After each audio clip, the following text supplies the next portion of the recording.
네, 오늘도 함께 예배하는 여러 곳에 있는 분들에게 안부드리겠습니다.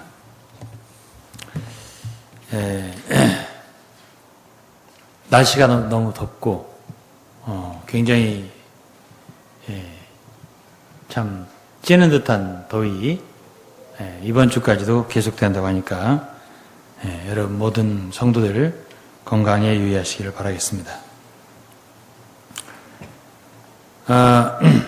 오늘은 시대를 분별하는 문제 그리고 이기는 자. 우리 하나님은 하나님이 창조를 하시고 이 땅에서 역사를 하시는데 그 모든 것은 영원 속에서 창세 전에 계획하신 대로입니다. 그런데 하나님은 시간을 두고 역사를 하세요. 물론 믿지 않는 사람들은 모든 것이 우연히 발생한다. 또 어떤 목적이 없는 것 같이 이 세상이 흘러가는 것처럼 보지만 그렇지 않고 하나님은 모든 시대마다 역사를 하시고 계십니다. 그래서 하나님은 결국 시간이 흐를 때 모든 그분의 계획을 완성하셔서 계시록 마지막에 보면 그분은 알파와 나는 알파와 오메가다. 그러니까 시작하신 분은 반드시 시작하신 것을 이루신다 하는 것을 알 수가 있어요. 우리가 만일 하나님과 동역하고 하나님을 기쁘시게 하고 우리가 섬긴 섬김이 하나님께 합격이 되고 인정이 되려면 하나님이 역사하는 원칙도 알고 또 하나님이 시대마다 하나님 원하시는 일이 있다 하는 것을 알아야 한다는 얘기고, 그러다 보니까 시대를 분별해야 한다는 얘기가 나오는 겁니다. 무조건 일하면 안 되는 거예요. 우리나라도 대한민국이 이루어질 때 건국하는 시대가 있습니다. 이승만 대통령이 수고를 했죠. 그 다음에 이제 또 여러분들이 대통령이 나왔지만은 박정희 대통령이 경제를 일으키기 위해서 일을 많이 한 대통령이에요. 그때 이제 뭐 새마을 운동이라든지 무슨 산림 녹화라든지 미신 타파라든지 이제 우리 어렸을 때 그런 일은 누가 했어요? 그는 박정희 대통령이 하셨어요. 그 뒤로 이제 뭐 북한과의 대치 상황이기 때문에 그 모든 걸 완화하기 위한 또 노력을 하는 대통령들이 계시죠. 지금 우리 여성 대통령이 나라를 매우 안정시키고 있다고 생각합니다. 잘 다스리고 있다고 생각해요. 지금 나라를 건국하는 이승만처럼 하겠다. 그거 안 되죠. 지금 박정희 대통령처럼 경제개발 5개년 계획을 하겠다. 그건 다 뒷북치는 소리죠. 안 되죠. 그건 사람들이 호응도 안 할 거라고. 그냥 나라를 다스리는 것도 그 시대에 맞게 그 시대의 일꾼이 나와서 일을 하는 것처럼 성경도 하나님께서 일하시는 하나의 프로세스가 있어요. 역사가 있어요. 그때에 맞게 일을 해야 그 사람은 하나님이 기뻐하시는 거예요. 예를 들어 노아 시대다 그러면 노아 시대는 하나님이 이 세상을 심판하기 원하시기 때문에 방주를 만들어요. 그래서 모든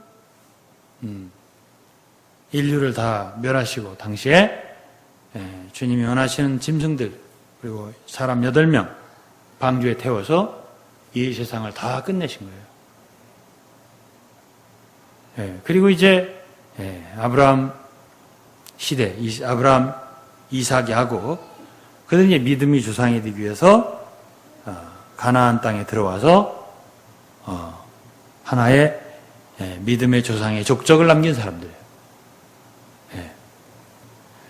그리고 이제 그들이 들어와서 가나안에 들어왔을 때 하나의 왕국이 이루어졌죠. 사사시대 뒤에 다윗 시대, 또 현저한 하나의 시대적인 바뀜이 있는 거예요. 그 이스라엘 왕국을 세우기 위해서 수고한 사람들이 다윗과 그 장군들입니다. 그 뒤에 이스라엘 왕국은 분국이 되고 이스라엘과 유다로 남쪽과 북쪽, 남유다, 북이스라엘 나라가 분열되고 그리고 이제 먼저 이스라엘 망하고 아수르에게, 유다는 나중에 바벨론에게 망하고, 그래서 패망했다가 선지자들의 예언대로, 특히 예레미야 선지자가 유다의 패망 후 70년 후에 다시 귀환될 것이다, 회복될 것이다. 그들이 이제 귀환할 때 선지자들, 학개 스가랴, 그리고 수고한 사람들은 느헤미야, 에스라, 스룹바벨, 이 사람들이 당시의 지도자들이에요. 그들은 이스라엘의 귀환과 무너진 성전을 재건하고, 이스라엘 예루살렘의 성벽도 재건하고, 그리고 이스라엘 백성들 속에 있었던 많은 그 우상, 또 통혼, 이방인과의 통혼, 이런 많은 것들을 처리하기 위해서 애를 썼던 사람들입니다.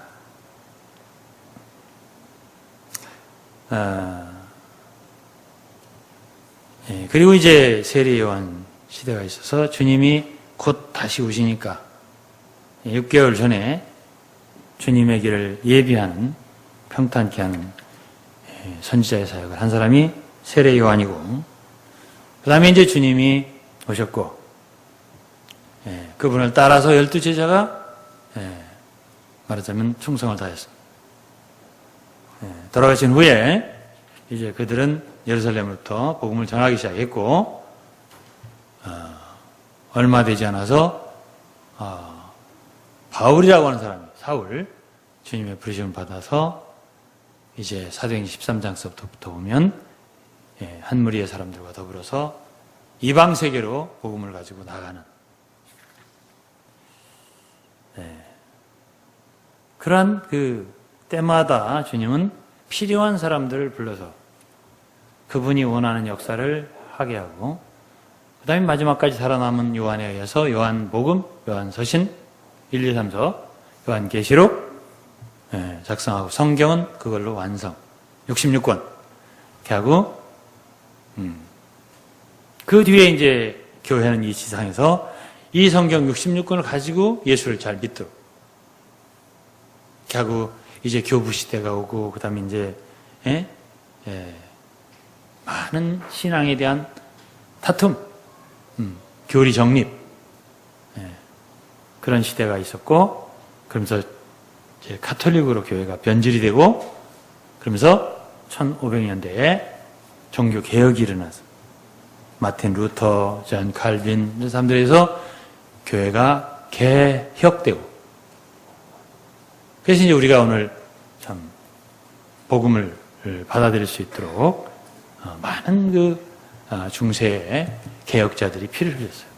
그리고 참 죽음 앞에서 두려워하지 않고 진리를 위해서 싸웠단 말이에요. 그 뒤로도 한 차례 한 차례 많은 충성된 성도들, 하나님의 종들이 일어나서 진리를 말하고, 그러다가 또 순교도 당하고, 우리나라도 마찬가지예요. 1900년 초에 복음이 들어와서 여러 사람이 순교를 당했어요. 일제시대에 일본 사람들은 이 나라를 복종시켜서 식민지를 만들고 신사참배하게 하고 천황을 숭배하게 하고, 그거에 반대해서 많은 사람이 죽임을 당하고, 초기에 우리 그리스도인 교회, 한국 교회가 그랬습니다. 그때는 일제의 그 신사참배와 싸우고 또 그랬어요. 그랬어야 됐어요.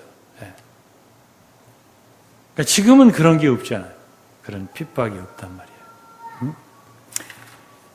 말이에요. 그래서 오늘 저는 이렇게 주님을 성실하게 충성되게 섬기려면 주님의 말씀을 기억해야 돼요. 마태복음 13장에 너희가 천기는 분별할 줄 아는데 시대를 분별할 줄 모르냐?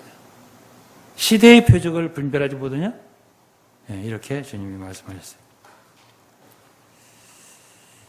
여러분들이 태어난 시대, 여러분들이 교회 생활하는 시대, 신앙 생활하는 시대는 과연 무엇을 위해서?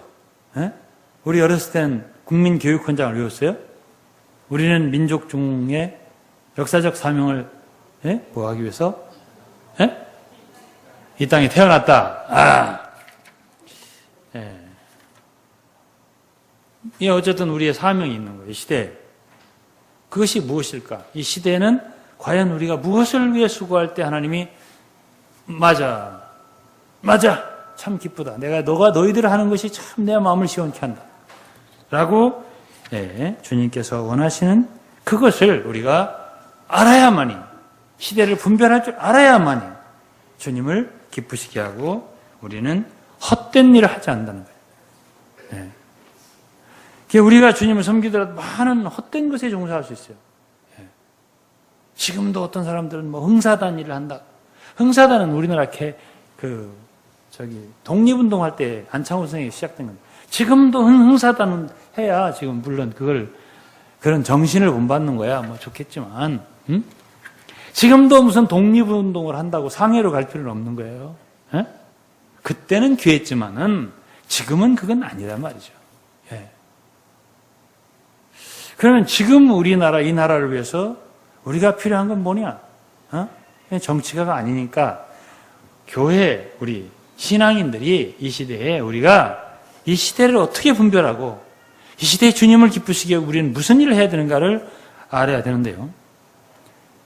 성경은 바로 이렇게 그때그때 주님이 원하시는 일을 위해서 사람들을 들어 쓰신 거예요. 노아, 오케이. 당시에 어떤 사람도 내 일을 위해서 나에게 순종할 만한 노아 같은 사람이 없다. 노아를 불러서 방주를 지게 한 거예요. 아브라함도 마찬가지. 다윗도 마찬가지예요. 다윗을 보니, 이새야 다윗을 보니 내 마음에 합한 자라. 내가 그를 통해서 내 뜻을 다 이루리라. 그렇게 그 시대에 하나님이 원하는 일을 위해서 불러서 사용하는 사람들이 뭐라고 하냐면 그들을 이기는 자라고. 그런 사람들은 그 시대에 하나님이 원하는 일을 안 거죠.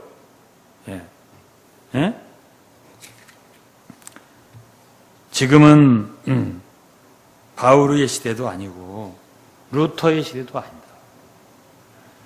지금은 어떤 시대인가? 이거를 우리가 한번 생각해 볼 필요가 있어요. 예수님 당시도 제자들에게 너희는 어째 천기는 알면서 이번 주도 굉장히 더울 거다. 아마 다음 주는 좀 약간 내려갈 거다. 천기는 알면서 날이 서쪽 하늘이 붉은 거 보니까 비가 올 것 같다. 어찌하여 이 시대의 표적을 분별하지 못하냐? 주님이 말씀하셨습니다. 사도 바울도 시기가 벌써 되었으니 밤이 깊고 낮이 가까웠다. 그러니까 어둠의 일을 벗어라. 이 로마 13장에 사도 바울이 한 말이에요. 주님도 이런 말씀도 하셨어요. 이 세대를 내가 무엇에 비할꼬? 아이들이 향타에 앉아서 피리를 불어도 사람들이 춤추지 않고 애곡을 하여도 울지 않더라. 이사야 선지자가 한 말을 사도행전에 보면은 사도들이 인용을 했습니다. 이사야 선지자가 이사야 53장의 1절에 보면 뭐라고 했습니까?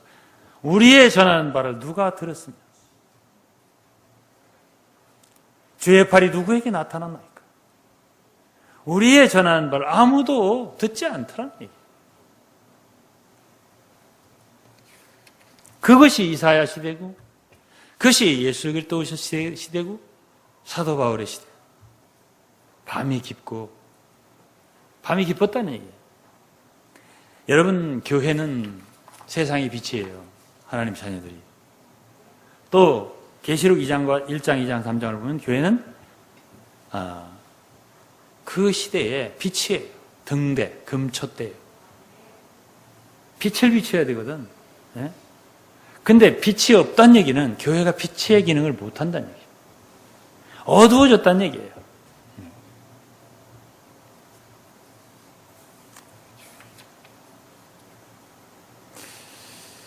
네. 그러면 밤이 깊었다는 얘기예요. 네. 지금은 교회가 성도들이 이 빛으로 말한다면 등불이 꺼져가든지 아예 거의 꺼졌든지. 예. 차라리 이 성도들이나 교회가 지금은 이방인들이나 신문이나 언론이나 믿지 않는 사람들에 의해서 질타를 당하고 그들이 이래서야 되겠느냐 하는 말을 듣는 지경에 이르는 거예요. 그 말이 맞아요. 많은 말이. 예. 그래서는 안 된다. 교회를 그렇게 기업화해서 되겠느냐. 그런 식으로 사람들이 말하고 있습니다. 그러면 우리 양심 있는 그리스도인들이 봐도 그 말이 틀리잖아요. 예. 또 예수를 믿는 사람들이 나은 점이 무엇이냐? 어떤 사람이 돈 떼먹었다. 어떤 사람이 더 나쁘더라. 돈 떼먹고 도망갔다. 뭐같이 공사를 하는데 누가 떼먹었는데 그게 뭐 직분이 뭐고 말하는데 수없이 듣습니다. 우리가. 여러분도 주위에 들었을 거예요. 그럼 예수를 믿는 사람이 나은 게 뭐냐? 세상에 빛이 되지 못하고 있다는 걸 우리가 인정해야 돼요. 네. 그러면 성경을 아는 건 어떠냐? 많이 합니다. 많이 알아요. 지금은 소위 우리 초기, 이 나라의 초기에 제가 어렸을 때 교회 다닐 때는 쪽복음이 들어와서요. 예? 기껏 우리가 아는 성경, 내가 곧 길이요 진리요 생명 이런 거라도 이런 거 조금 알지 무슨 말씀을 알았습니까? 전혀 몰랐습니다. 그래서 지금은 구석구석에 있는 성경까지 다 알고 구약의 그 어려운 구절까지 알고 아니 웬 사역자들이 아니고 일반 평신도들이 그렇다는 얘기예요. 잘 알아요. 그런데 행함이 있느냐? 행함. 그건 다 별도의 문제더라고요.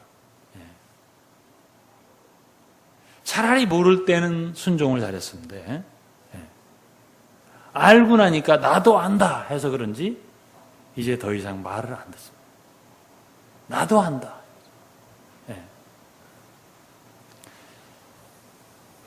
그러다 보니까 믿는 사람들을 다루기가 안 믿는 사람들을 다루기보다 더 어려운 시대가 된 거예요. 제가 지난주에도 이 말을 했는데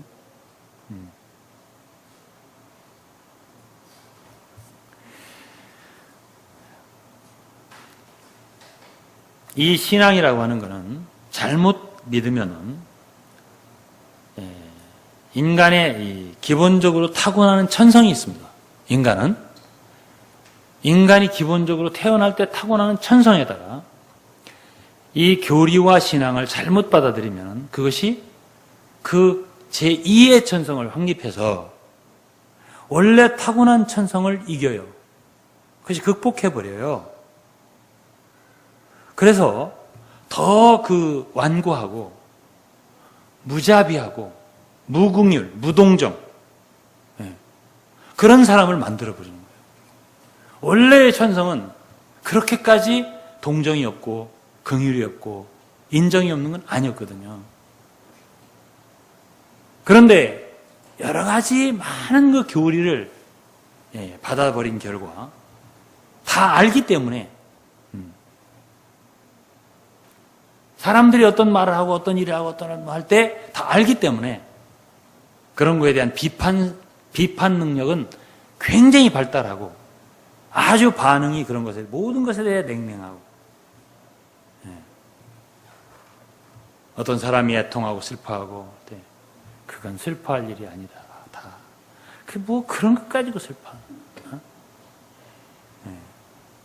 다 안다는 거죠. 성경에 그런 이론이 다 있기 때문에 사례가 다 있고 때문에 동정하지도 않아요.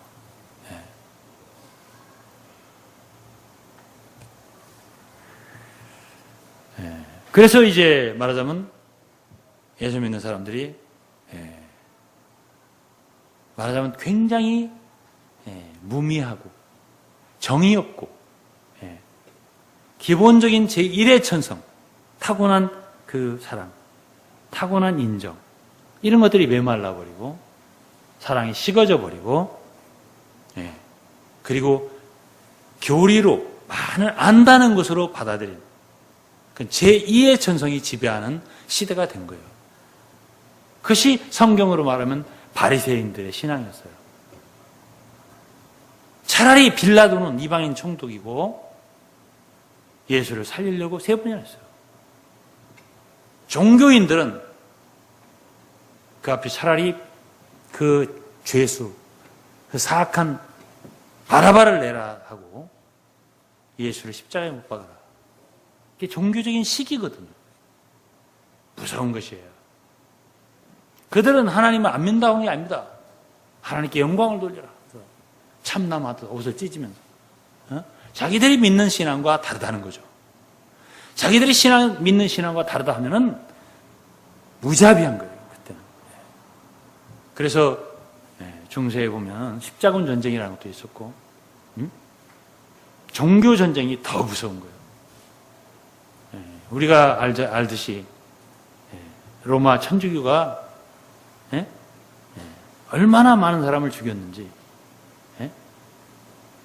당시에 전쟁을 통해서 죽은 사람보다 종교적으로 해서 죽은 사람이 더 많다고 얘기를 했어요.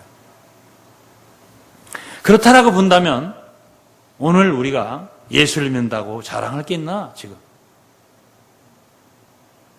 자랑할 게 없어요. 제가 볼 때.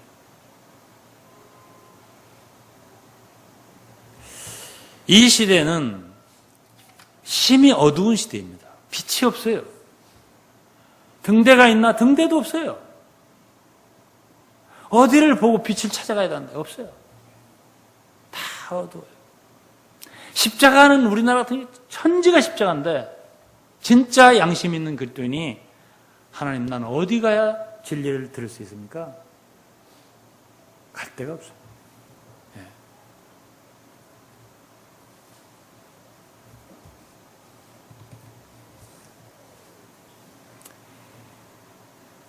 이렇게 밤이 깊었다는 얘기는 뭘 증명하냐면 새벽이 가까웠다는 거예요. 간단하게 말해서 예수의 다시 오실 날이 가까워 왔다, 그 얘기예요. 밤이 깊었다는 얘기지.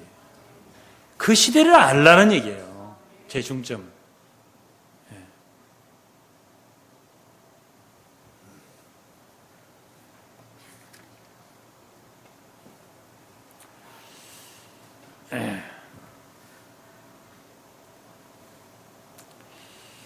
오늘날 하나님의 말씀을 증거한다는 사람은 정말 많습니다. 그러나 참 복음을 전하는 사람은 많나? 유감스럽게도 거의 듣기가 어렵습니다. 여러분, 복음이라는 게 뭐죠? 복음의 특징은 간단하게 말해서 인간이 할 게 별로 없다는 얘기예요. 별로가 아니라 인간이 할 게 아예 없다는 얘기예요. 예수 그리스도께서 다 하셨다는 얘기예요. 그 예수께서 다 하셨으면 어떻게 돼요? 우리는 믿고 순종하고 그럼 되는 거예요. 그래야 자유케 되는 거죠. 응?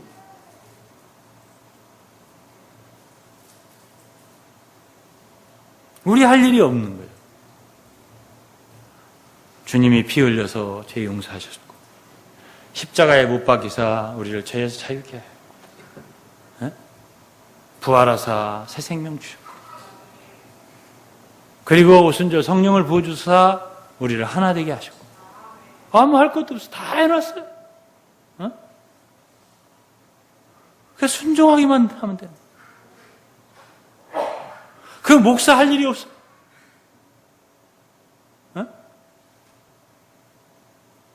전도사도 할 일이 없어. 뭐 그래도 남아야 나도 할 일이 있는데 다 해놓으셨으니 할 일이 있어요.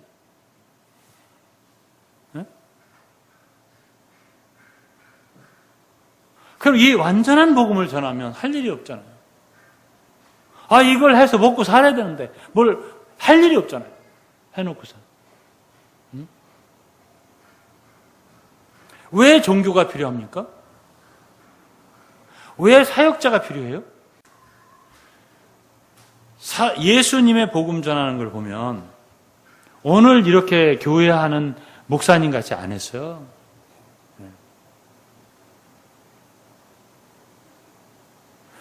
필요한 사람들 12만 데리고 다녔습니다. 그 중에 한 사람은 가짜고, 그나마 11명이죠. 나머지는 수백, 수천을 가르쳤지만, 수만을 가르쳤지만, 또 병도 수없이 고쳐줬지만, 나를 따르라, 나 따라와. 그게 별로 안 하셨어요.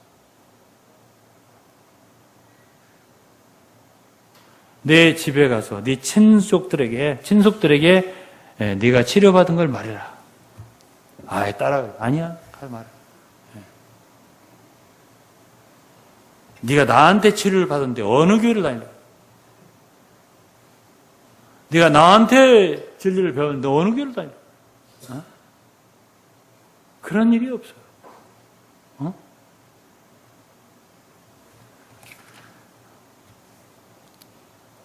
요한이라는 제자는 어떤 사람들이 예수의 이름으로 말이야. 자기들이 모시고 다니 항상 예수의 이름으로 귀신 쫓아내고 여러 일을 하고서 대우를 받으니까 예수님한테 그랬어요. 내가 그 어떤 사람이 우리 주 예수님의 이름으로 귀신을 쫓아내 못하게 했습니다. 하면서 우리를 따르잖아요. 예수님이 잘했다. 그래 하지 않았어요. 그만하지 마라.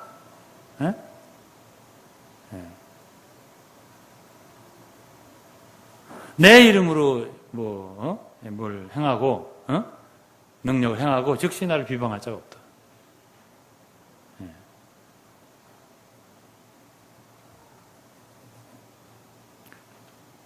주님은 사람들을 그렇게 이끌고 어떻게 무리를 만들고 그러려고 해요. 사역.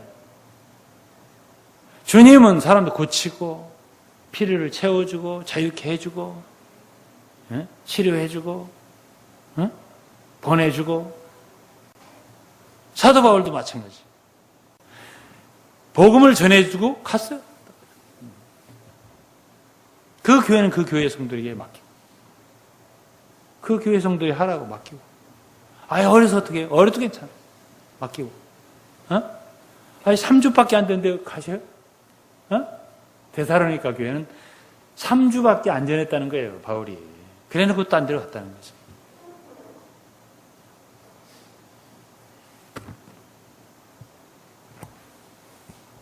복음은요, 이것을 가능하게 합니다.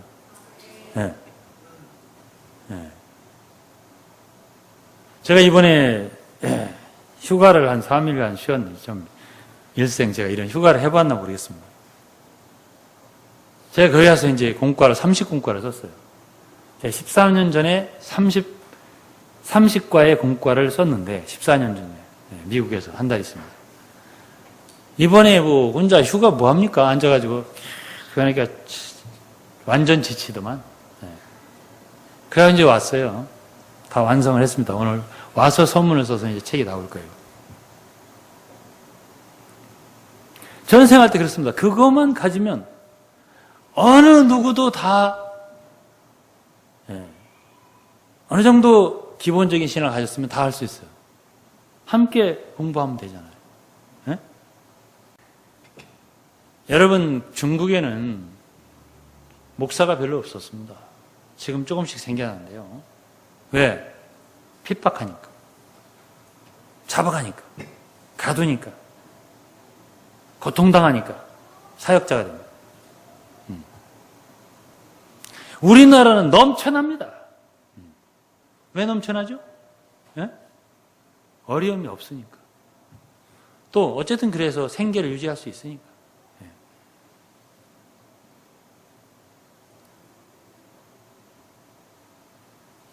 이것이 초대의 교회와 같습니까? 같지 않습니다. 전하는 복음이 같습니까? 같지 않아요. 복음을 전하려면 사람을 자유케 해야 돼, 근본적으로.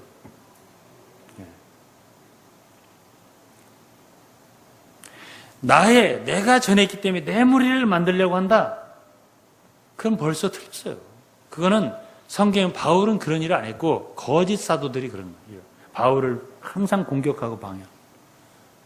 자기를 따르게 한다. 예? 예? 예.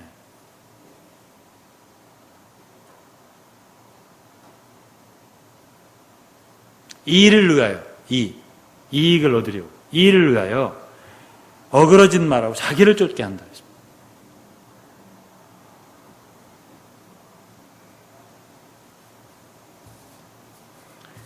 다시 한번 말하겠습니다. 복음을 전파하면 복음을 전하면 사역자들이 많이 할 일이 없어요.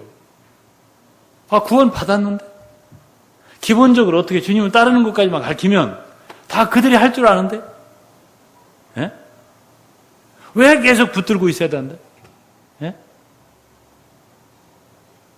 예. 그러니 완전한 복음을 안 전하죠. 못 전하죠. 전하면 할 일이 없는데. 그거 제가 30과를 했는데 사실 30과까지 갈 것도 없어요.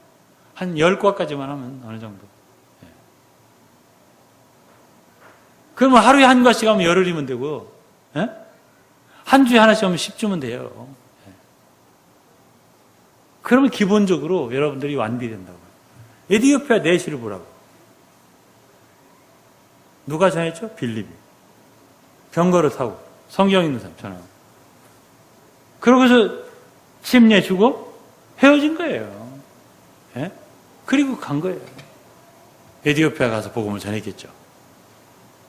사마리아 여인 수가의 우물가에서 만나고 전하고 갔어요.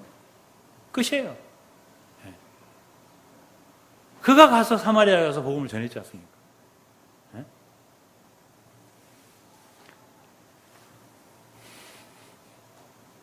나중에 빌립이 사마리아 성에 갔어요. 오순절 이후에.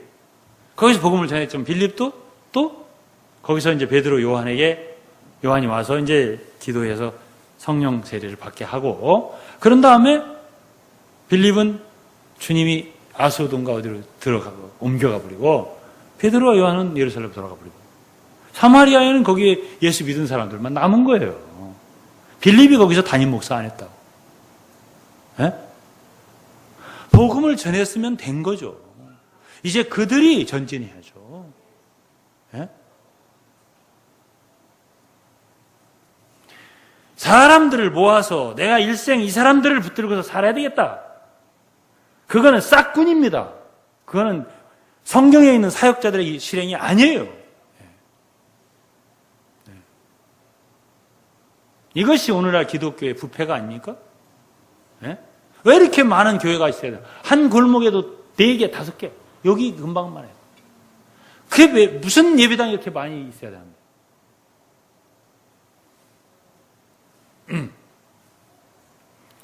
이것은 하나님께 부끄러움이고 수치라고 생각합니다. 주일날 제가 이렇게 올라가면 저쪽 이제 연보를 준비 못한 날은 제가 이제 저쪽 은행을 가야 돼요. 가려면 몇 발짝 걸어서 하나씩 뛰들르고서 인사하는 거예요. 예? 야, 이것이 무엇이나 도대체. 예? 같은 예수를 믿고 같은 주님을 믿고 예수의 이름을 부르는데 뭐 조금 해가지고 고생하면서 그렇게 사냐? 왜 그렇게 살아야 돼? 교회마다 힘들다고 난리. 우리 재정이 힘들다. 왜 이렇게 재정이 힘들어야 됩니까? 그 예배당 운영해야 되니까.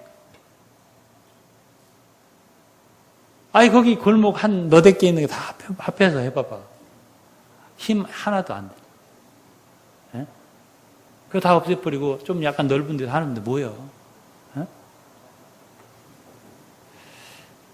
제 말이 일리가 없는 것 같습니까?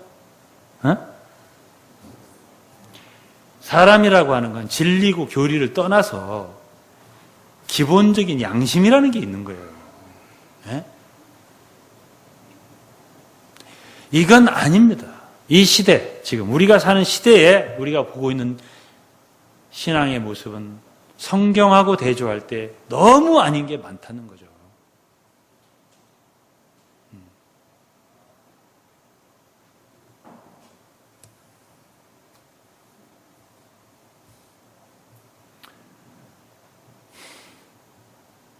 과감하게 복음을 전한 사람들은 성도들을 믿고 사도 바울처럼 주님과 말씀과 믿은 바 주께 부탁하고 떠날 수 있어야 돼요. 놀 수 있어야 된다. 그들을 성도들께 맡겨야 돼요. 그들 가운데서 은사 있는 사람들이 나와서 목양하고 가르치고 서로 피차 가르치고 권면하고 교회가 세워지는 거죠. 그게 교회예요, 말하자면.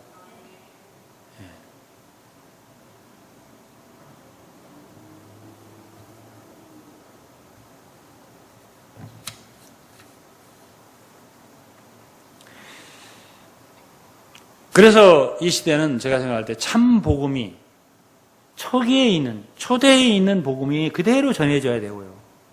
성도를 완전히 자유케 해야 되고, 다 이루어진 걸 말해줘야 되고, 더 이상 할 게 없어. 이제 모든 성도들이 다 성경을 읽으면서 서로 찬미하고 기도하고 예배 드리고 간증하고 서로 중보해서 기도하고 전도하고 할 수 있단 말이죠. 비싼 예배당까지 얻을 게 뭐가 있겠습니까? 그냥 조금 남에게 방해되지 않는 어떤 집이 있다면 그런 곳에서 모이면 되는 거 아니겠습니까? 성경에는 주로 집에서 많이 모였습니다. 또 필요할 땐 성전에서 그때 당시 예루살렘 성전 모였지만은 주로 집에서 모였다.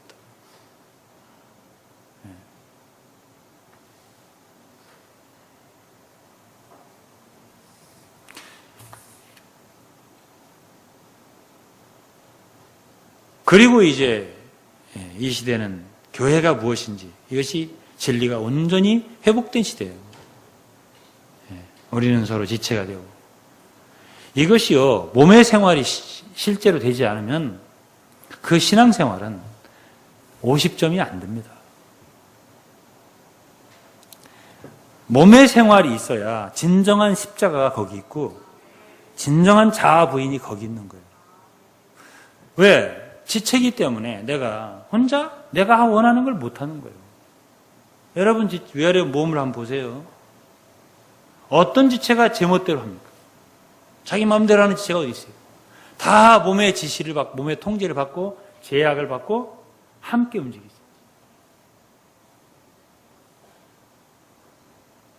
갈수록 내가 임의로 할 수 있는 게 줄어드는 것이 좋은 거예요.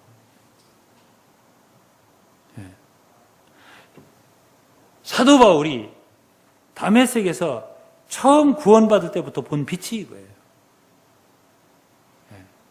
주님을 알고 주님의 음성을 듣고 그러고서 쓰러졌고 눈이 멀었고 사흘을 기다려서 그 눈을 뜨게 할 자가 온다 이거지. 온다 했어요. 주님이 너에게 안수할 자가 온다. 내 눈을 뜨게 할 자 온다. 며칠 후에 온다고 말 안 했거든요. 안 오는 거예요. 하루가 지나도 안 와. 이틀이 지나도 안 와. 3일이 지났는데 큰 대사도가 베드로나 요한이 누가 올 줄 알았더니 이름도 없는 아나니아가 오는 거예요. 그래서 형제 사울아, 내가 오던 길에 나타난 주 예수께 나를 너에게 보내서 너로 내 눈을 뜨게 한다. 안수한 눈을 뜬 거예요. 야, 이게 뭐야? 여러분, 지금은 작은 형제의 시대예요. 바울이 그걸 알고서 그때부터 주님은 이 시대에 지체들을 통해서 역사하는구나. 그게 다 형제라고 한 거예요. 당시에. 누구를 통해 역사할지 모르니까. 꼭 목사를 통해 역사한다. 꼭 전도사를 통한다. 그런 게 없어요. 아나니아가 뭐예요? 직분이 뭐냐고요? 나와 있지 않아요. 그냥 작은 형제예요. 그때부터 바울은 자기 임의로 하지 않아요. 뭐든지. 다 형제들과 함께. 예? 뭐 편지 한 장을 쓰더라도 사도된 바울은 나 바울이지만은 형제 디모데와 실로아노와 또는 뭐 소스데네와 누구와 늘 함께 내가 거기에 가면 형제들이 나를 보내준다면 내가 갈 수 있다. 형제들 속에 자기를 두는 거죠. 주 예수만 유일한 머리고 우리 모두는 다 여러 지체들과 함께 몸의 지체가 되기 때문에 내 멋대로 할 수 있는 게 없는 거예요. 나를 주님께 맡기고 형제에게 맡기고 교회에 맡기는 시대예요. 지금 이 시대가. 주님은 이 시대에 뭘 보고 싶어 하나? 완전한 복음을 믿고 의지하고 신뢰하는 사람. 그리고 그 복음 안에 사는 사람들. 그런 사람이 어때요? 편한 거죠. 제가 요즘 3일간, 며칠간 우리 몽골에서 온 우리 지체들 함께 있었어요. 몸이 아프죠. 저는 그렇게 생각합니다. 우리가 병이 들든지, 건강하든지, 상황이 어렵든지 쉽든지, 우리가 두 가지입니다. 첫째는 주님께 모든 걸 맡기고, 둘째는 교회에 맡기고. 내가 할 수 있는 게 없어요, 사실. 과거에 우리의 삶은 어떻죠? 내가 모든 걸 내가 해야지. 지금은 우리는 주님께 맡기고 교회에 맡기고 그래서 하는 거예요. 그게 어떻게 해요? 편안하죠. 편안하다고. 안식. 맡겼으니까. 우리는 다 지체고 머리가 주님이에요. 주님께서 우리를 다 돌보신다. 지체들을 통해서. 이러한 믿음이 있냐는 거예요. 이런 믿음대로 사냐는 거죠. 진정 십자가를 아는 사람. 그러면 자기가 죽은 사람 아니겠어요? 내가 사는 게 아니잖아. 이제 나는 몸의 지체로서 네가 젊어서는 띠뛰고 네 원하는 대로 할게지만 이제는 남이 너에게 띠뛰고 네 원치 않은 것도 갈 수 있어야 되는 거예요. 왜? 지체들에게 떠밀려서. 주님께 떠밀려서. 그렇게 살 수 있어야 되는 거예요. 이게 몸의 시대란 말이야. 그렇기 때문에 로마 12장에 그리스도의 몸을 얘기할 때 먼저 내 몸을 산제사로 드려라 라는 말을 하는 거예요. 헌신. 철저한 헌신이 필요한 거예요. 나를 드리는 거죠. 물질을 드리는 게 아니라 물질 정도가 아니에요. 나 전체 인생을 드리는 거예요.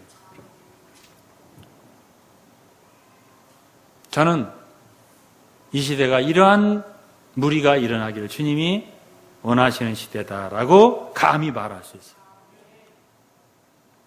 그에게서 완전한 헌신을 볼 수 있고 그에게서 완전한 십자가를 볼 수 있고 그의 완전한 부활을 볼 수 있고 그의 완전한 성령의 체험을 볼 수 있는 거예요. 몸 안에서 몸에 생활하는 성도들 안에서 볼 수 있는 거예요.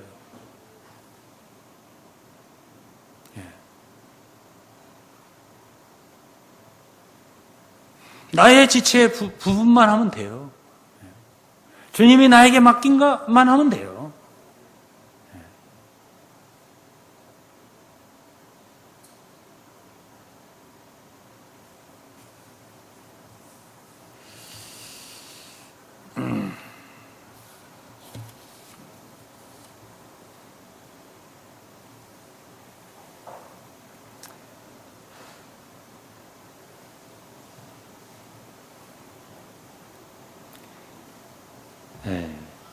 지금은 전체가 많은 그리스도인들이 자기를 절대 놓지 않습니다. 자기를 몸에다가 투자를 안 해요. 몸에다가 이렇게 일부에다가 집어넣지 않아요. 나로서 존재하는 나를. 그리고서 헌금 좀 하고 또 봉사 좀 하고 나는 그 뒤에.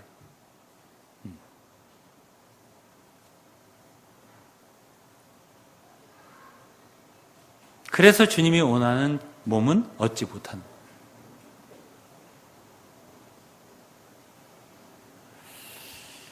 저는 감히 말할 수 있어요. 제가 간증할 수 있습니다. 저는 주님께 그런 기도를 몇 번 드렸어요. 주님, 나는 내 인생은 주님께 드렸습니다. 주님, 나는 내 인생의 남은 생애를 주님께 드리겠습니다. 주님이 인도하시는 대로 살겠습니다.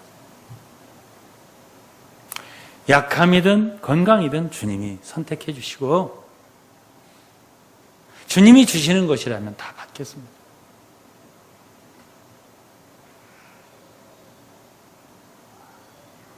그리고 주님과 함께 형제들 속에 나를 두고요. 형제 자매들이 조금이라도 원치 않는 것 같다. 원치 않는 것 같다. 그러면 안 할게. 주님이 원치 않고 형제 자매도 원치 않는데 내가 뭐하라 해요 그거를.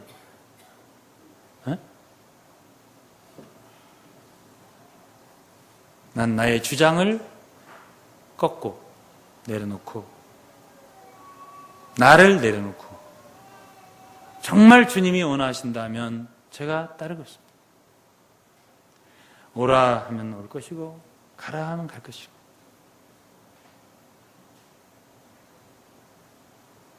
원치 않다? 안 하고. 제가 외국에 가는 것도 그래요. 중국에 오는 게 좋겠습니다. 그래. 언제 가는 게 좋겠나? 언제 오는 게 필요하겠습니다. 그래. 기도하고. 정말 필요로 해서 내가 그때 필요한 거라면 가고. 내가 꼭 뭘 해야 되겠어. 이런 것이 제가 없습니다. 내가 이렇게 해서 하나님을 위해서 뭘 하겠어. 이게 제게 없어요. 네.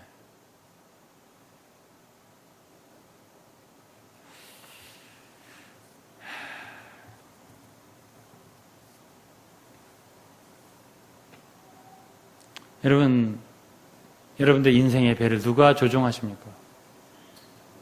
여러분들이 뱃사공이십니까? 아니면 완전히 주님께 맡겼습니까?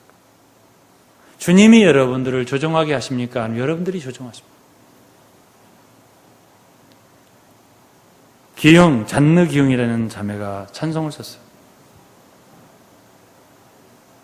우리나라도 그 잔느 기용이라는 사람의 책이 여러 번이 번역이 됐어요. 그 찬송이 뭐 찬송이냐면 전에는 내가 내 배를 내가 조종했단 말이죠. 힘들었다고. 근데 어느 날 그 배가 파손이 됐단 말이에요. 파손.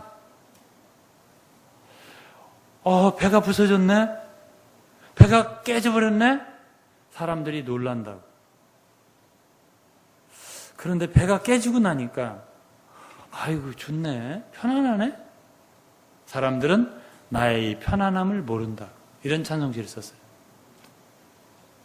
병도 그래요. 여기 조금 아프고 저기 조금 아플 때는 이걸 내가 낫게 해봐야지, 이걸 나게 해봐야지 노력하느라가 피곤해요. 근데 여기가 아프더니 또 저기가 아프고 저기가 아프더니 또 여기가 아프고 여기가 아프더니 고기가 아프고 여러 군데가 아프게 되면 수습이 안 되는 거예요.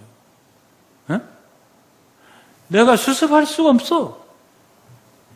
그러면 여러분이 더 고통스러울 것 같지? 병을 많이 앓은 사람들 물어봐. 편해. 이건 내가 고칠 수 있는 상태가 아니다.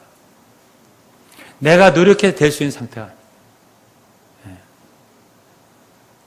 맡기자. 그때서 맡기자가 나오는 거야. 여러분들의 인생에 배를 누가 쥐고 있어요? 여러분 아직도 분투하며 사십니까? 노력, 고군분투하면서 여러분들의 크리스찬 인생을 만들어가려 애쓰십니까? 그러기 때문에 그리스도의 몸은 안 나오는 거예요. 자기 인생을 주님께 맡기고 성도들에게 자기 인생을 맡긴 인생. 그런 사람들에 의해서 한 몸의 간증이 일어나는 거예요. 이것이 이 시대의 주님이 보고 싶어 하시는, 거기에 진정한 예수 그리스도의 십자가가 있는 거예요. 거기에 진정한 부활이 있는 거예요. 부활의 능력, 부활의 체험이 있는 거예요. 거기에 진정한 새 사람의 생활이 있는 거예요. 거기에 진정한 하나가 있는 거예요. 이것을 완전한 복음이라고 말하는 거예요.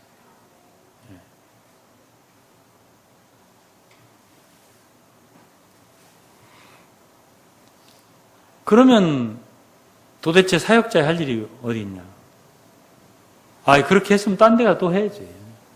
왜 그 사람은 거기를 텃밭을 만들어갖고, 제가 요즘에 그런 생각을 때로 해볼 때가 있어요. 이제 나이도 먹었고, 좀 시골에 들어가갖고, 야산을 좀 개간해가지고, 조그만 텃밭을 만들어갖고, 거기다가 고구마도 심고, 고추도 심고, 토마토도 심고, 옥수수도 심고 해서, 또 따먹고, 그거 먹고 살고, 그럴까? 이번에 휴양을 가보니까, 그것도 아닌 것 같아요. 보통 어려운 것 같지 않더라고요, 보니까. 아니, 교회가 어떻게 사역자의 텃밭이냐 말이에요. 성경에 이것은 하나의 싹군이 하는 일이라고 했습니다. 싹쓸 위하여 따라간다. 유다서의 11절에 보면. 하나님이 심히 기뻐하지 않는 일이에요. 그것이 하나의 생계의 수단이 될 수 있는 거 아니에요. 하나님 섬기는 일이. 이 일을 위해서 서로 다툼이 일어난다 했습니다. 그게 사도 바울 시대에 이미 있었던 일이에요. 복음은요, 사람들에게 주는 거예요. 기쁨을 주고, 자유를 주고, 은혜를 끼쳐주고, 내게 있는 모든 걸 주고, 사도 바울처럼 내가 재물도 허비하고 내 목숨까지도 주기를 즐겨한다. 그게 복음이에요. 내가 요거를 해가지고 요 무리를 가지고 내가 먹고 살아봐야지. 그거는 아주 나쁜 거예요. 응? 우린 절대 그런 길을 가서는 안 돼요. 그러면 우리는 길이 없어요. 우리 이 시대의 주님으로부터 아웃. 주님 기뻐하잖아.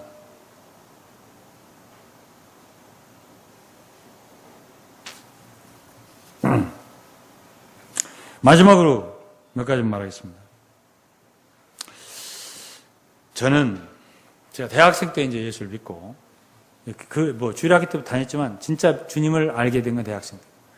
대학생 때 믿고 성경을 막 읽기 시작했어요. 근데 성경을 읽고 그때가 참 빛이 좋았던 것 같아요. 제가. 그때 읽고서 사도 시대에 이미 주님이 올 줄로 알고 있었네. 그런 생각을 그때 했어요. 야, 특이하네. 지금 2000년이 지났는데 사도시대에 이미 그들은 주님이 다시 올 줄로 믿고 간절히 기다리고 있었네. 야, 특이하네. 내가 그때 그걸 놀랐어요, 조금. 응? 네. 여러분, 지금 주님이 오실 날이 가까웠습니다.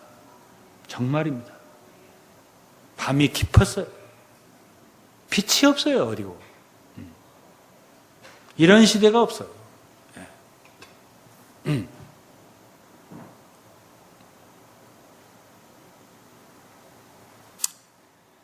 여러분, 지금은 예배당에 예배 참석하는 것이 큰일이에요. 예배 한번 참석하는 게 큰일이 된 시대라고.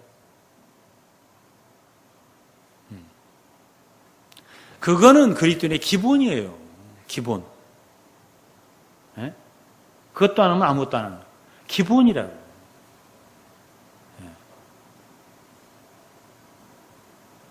섬겨야죠, 주님. 열매를 맺고, 응?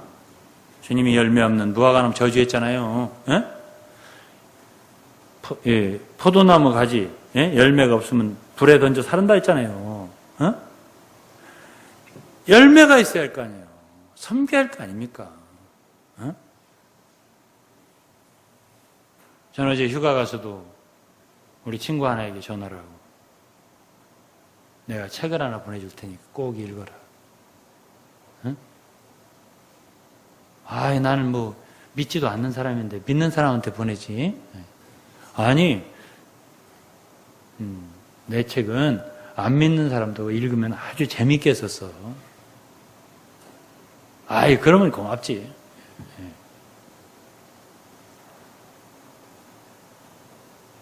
여러분, 우리는 때를 얻든지 못 얻든지 말씀을 증거하고 복음을 전해요. 무화과 나무를 저주했다니까? 근데 마가복음 11장이면 무화과의 때가 아니라고 했어요. 아니, 때가 아니라 열매를 안 하면 왜 저주하셨어요? 예수님. 예? 때가 아니라도 좀 열매 달려있으면 안 좋아? 느지막한데도 감이 하나 달렸다든지 사과가 하나 달렸으면 나빠? 주인이 채 추수를 안 해서 달려있단 말이야. 그게 뭐가 좀 나쁘냐고. 예?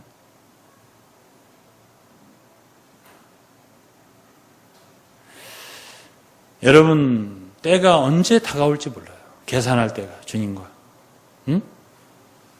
주님이 언제 올지 모르고, 여러분이 언제 끝날지 모르고. 계산을 해야 할 때가 언제 올지 몰라. 예.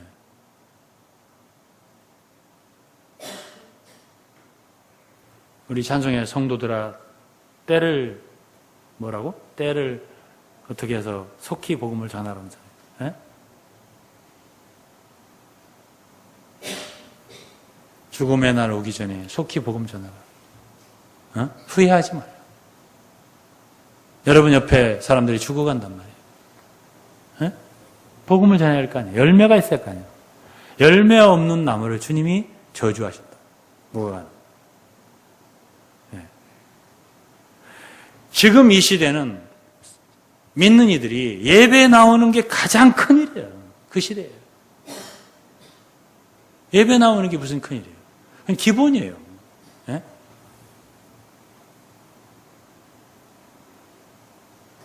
거기서 힘을 얻고 거기서 은혜를 받고 거기서 축복을 받고 나가서 수고해야죠. 열매를 맺고. 예배 갔다 오면 땡입니까? 제가 옛날에 새벽 기도 이제 막 이렇게 막 할 때 옛날에 내가 어떤 사람들이 그렇게 하려면 새벽 기도 하죠. 왜냐하면 새벽 기도 갔다 온 게 하루 전부다. 갔다 와서 계속 자는 거예요. 피곤하니까. 내가 그래서 농담을 야 그럼 새벽 기도 또 와야지. 자고 일어나서 이 사람아. 아니 집회는 기본이지. 거기서부터 새벽 기도 왜? 새벽에 주님 만나고 기도하고 나가서 일하려고 하는 거야. 새벽까지 기도하다 피곤하다고 계속 오전 내내 잡힙니다. 그럼 점심때 일어나 새벽 기도 또 와야지 이 사람아. 내 농담으로 한 말이에요. 아니 집회 갔다 온 게 다야? 그건 아니지. 나 큰일 했다. 큰일 아니야. 기초로 기본을 한 거야. 오늘 이 시대가 그런 시대예요. 제가 머물렀던 곳에 펜션에 주인이 장로님이더라고요. 우리 지체들이 소개해서 간 거예요, 제가 거기를. 그 다음날 이제 거기 보니까 그 장로님이 목사님 뭘 좀 하나 보여드릴 게 있대. 뭘 보여드리냐. 자기 어머님이 83세에 돌아가셨는데 자기 자녀가 자기 형제가 5명이에요. 성경을 창세기 1장 1절부터 계시록 22장 마지막 절까지 5권을 필사했어요. 그 어머니가 5권을. 그래갖고 자식 하나씩 다 나눠줬어요. 그래갖고 맏아들한테 맨 먼저 쓴 걸 줬는데 제가 이 보고서 내가 놀랐어요. 첫 번째 페이지에다가 자기 어머니가 아들아 하면서 편지를 썼는데 뭉클하더라고. 하나님만 사랑하여라. 예? 하나 쓰는데 2년씩 걸렸다. 10년 걸려서 5권을 쓰고 5 아들한테 주고 죽었어요. 그 아들들이 예수를 너무 잘 믿는 거죠. 자기 어머니 얘기만 하고 눈물이 나요. 네. 여러분,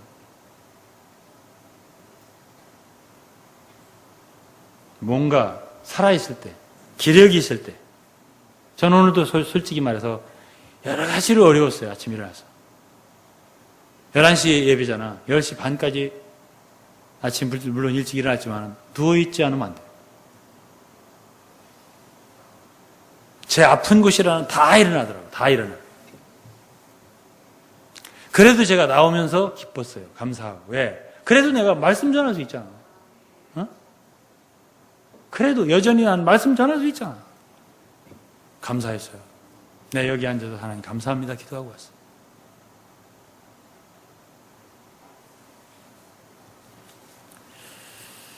고린도 후서 8장에 보면 헌금하는 거에 대해서 바울이 그랬어요. 마음만 하지 먹지 말고 마음 있는 대로 성취하라. 여러분, 마음 먹는 거하고 성취하는 게 또 달라요. 예? 예. 제가 지난주에 얘기했잖아요. 한골 넣으라고. 예? 예. 폰만 잡지 말고 중간에서 NBA 선수처럼 폰만 잡지 말고 한골 넣으라고 그러잖아요. 예? 성취해야 그게 뜻이 있는 거예요. 예.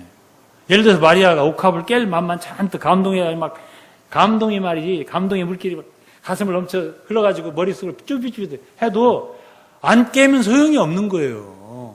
예? 여러분들 연구해봤죠? 정말 드릴 마음이 있지만 그걸 딱 깨서 드려서 할 때 하는 거하고 달라요. 예? 마음으로는 내가 막 50만 원하고 100만 원 해야지. 했지만은 실제 돈을 세어서 이렇게 하려고 하면 그때가 되는 마음이 또 달라져요. 예? 예? 성취하는 것에 주님이 그거를 점수를 주지. 예? 마음은 어떻게 먹어서도 계산이 안 되는 거예요. 전도 할 마음 한만 먹을 수 없어요. 하나라도 해야 되는 거예요. 예?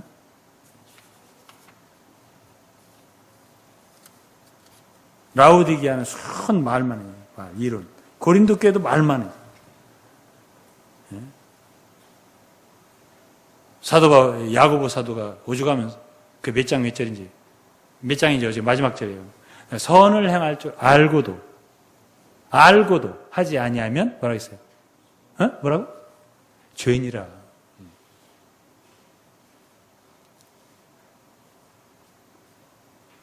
할 줄 알면 뭘 해요? 행해야지. 예? 오늘 이 시대가 다 머릿속으로 알면 됐다는 시대란 말이에요. 주님이 이 시대에 원하는 건 뭐냐면 하나라도 내가 아는 걸 해 이거예요. 해 이거. 안 하면 소용없어 그겁니다. 예? 한 번 말이야 어렵더라도 순종해봐. 순종해. 하는 거예요. 그러면 그게 점수가 올라가는 거예요. 하나씩. 예?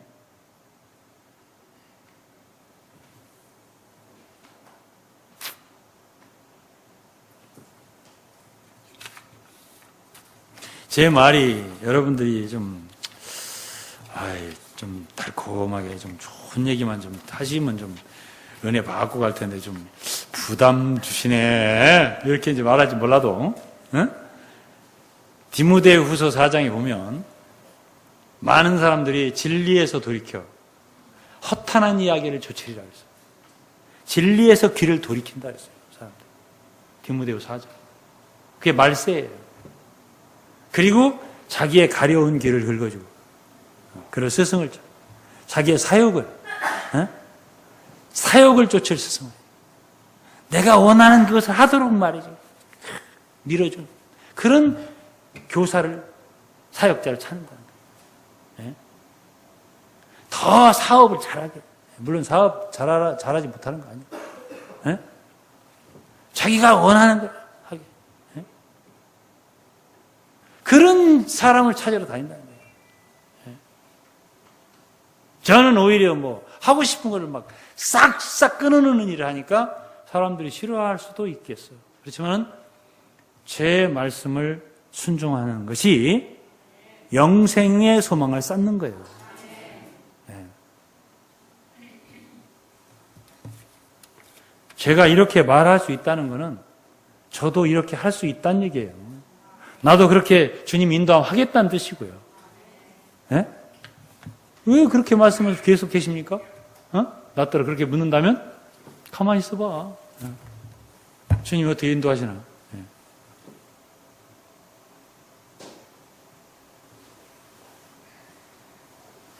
뭐든지 주님 인도가 있으면 그렇게 순종해 가면 돼요. 네?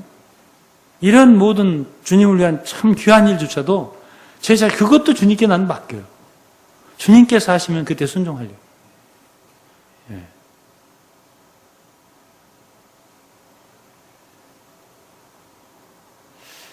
어쨌든 저는 지난주와 이번 주에 걸쳐서 정말 허송세월하지 않고 주님이 정말로 기뻐하시는 그런 신앙생활, 결실이 있고 주님 인정하시고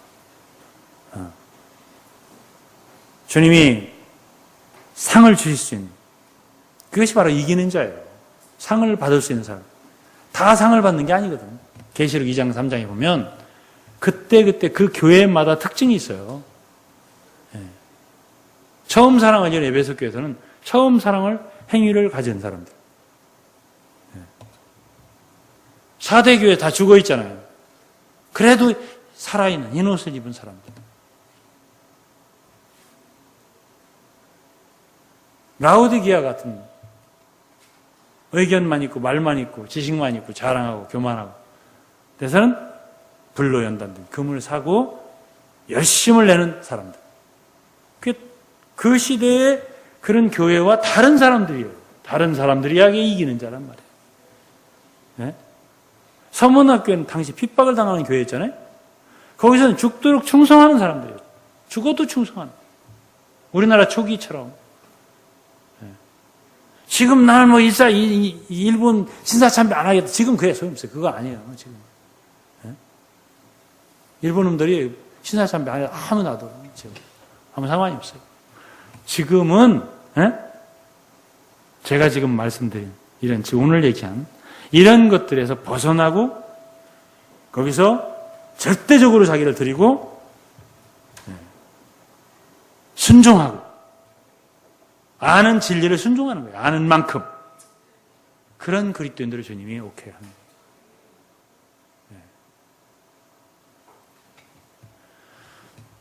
그런 사람들을 주님이 오실 때에 칭찬하시고 상을 주시고 또 주님은 그런 사람들을 통해서 이 시대를 바꾸기를 원하는 거예요. 그리고 그들을 빛을 삼고 여기에 등대가 있다. 이들을 따라라. 이들이 맞다. 라고 하실 거라. 그래야 빌라델비아. 당시에 그들은 적은 능력을 갖고 있었지만은 주님이 그랬잖아요.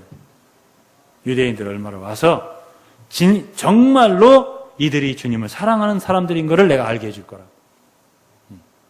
그런 사람들이 되라 이런 얘기예요.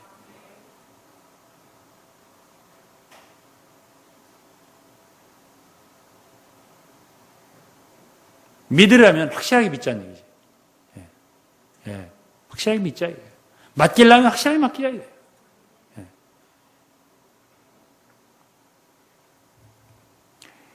우리가 어떤 사람에게 뭘 맡겨도 적당하게 맡기면 잘 안 맞습니다. 분명하게 맡겨야 맞는 거지. 여러분, 우리 모두 주님께 맡깁시다. 그리고 성도들과 교회에 맡깁시다. 우리 자신을 맡기고 그리고 우리는 그저 믿고 순종하는 사람이 됩시다. 그 여러분, 우리를 통해서 하나님께서 이 시대에 길을 얻으시게 하시는 여러분들이 되기를 주의 이름으로 축원합니다.